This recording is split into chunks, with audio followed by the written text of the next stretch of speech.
Hello guys, welcome to our குட்டி stories channel. ஒரு அழகான புதிய கதை பார்க்கலாம் வாங்க.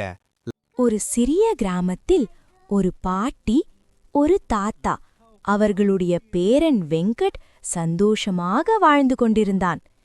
வெங்கட் ஒரு சுறுசுறுப்பான பையன். தினமும் பாட்டி என்ன செய்யலாம் என்று கேட்டு அவளை சிரிக்க வைப்பான். ஒரு நாள் காலை பாட்டி தோட்டத்தில் ஒரு விதை நட்டு கொண்டிருந்தாள்.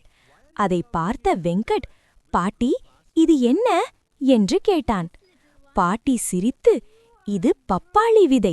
இதை அன்பாக பார்த்துக்கிட்டா ஒரு நாள் பெரிய மரமாக வளரும் என்றாள். தாத்தாவும் சேர்ந்து, தினமும் தண்ணி ஊத்தணும், பொறுமையா காத்திருக்கணும் என்றார். அதை கேட்ட வெங்கட் தினமும் அந்த விதைக்கு அன்போடு தண்ணீர் ஊற்ற ஆரம்பித்தான்.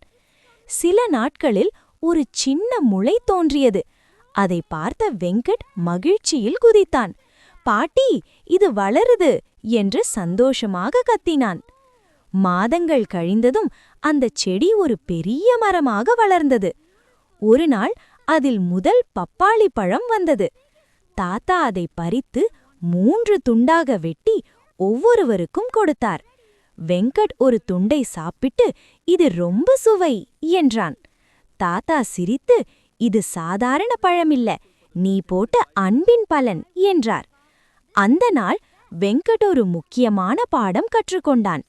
அன்பும் பொறுமையும் இருந்தால் சிறிய விதையும் பெரிய சந்தோஷமாக மாறும். லைக் பண்ணுங்க, ஷேர் பண்ணுங்க, சப்ஸ்கிரைப் பட்டனை கிளிக் பண்ணுங்க. உங்கள் கருத்தை கமெண்ட்ல சொல்லுங்க. தேங்க்ஸ் ஃபார் வாட்சிங்.